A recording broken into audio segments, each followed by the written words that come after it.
Hello everybody, Wild Bill for America here, the man whose vote put Donald Trump in the White House. And yesterday, Mr. Trump made his first serious mistake as president. He declared that the Texas church shooting was the result of a mental health problem in the USA.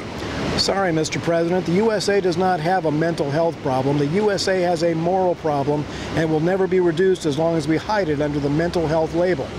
The Ten Commandments set the moral standards in the USA for hundreds of years, but the left's rebellion against God resulted in the USA walking away from the biblical foundations of America, and now the USA has degenerated into a dog-eat-dog world of selfishness and violence.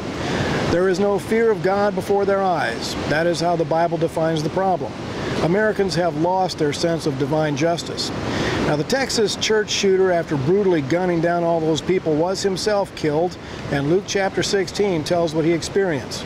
As soon as he died, he ended up in the fires of God's judgment, where he will exist in agony until Judgment Day, when he will stand before God to give an account for every thought, word, and deed in this life. And on that day, he will be eternally condemned to hell. Now, that is the deterrent for the bad behavior that we're seeing today. Not shipping them off to a psychobabble quack who has no concept of the true nature of the human heart. There's only one way to change the heart, and that is by being reconciled to God through the cross of Christ. Harvey Weinstein and Kevin Spacey, the sexual predators of the day, are both in rehab for their sexual addictions, where they'll be treated as if they have an illness. I'm sorry, but molesting women and boys is not something you catch like a flu bug. No, these men deliberately chose to be predators, and they need to be effectively confronted, not treated as if they are the victims. Please, Mr. President, do not fall for the mental illness farce. That will only make things worse.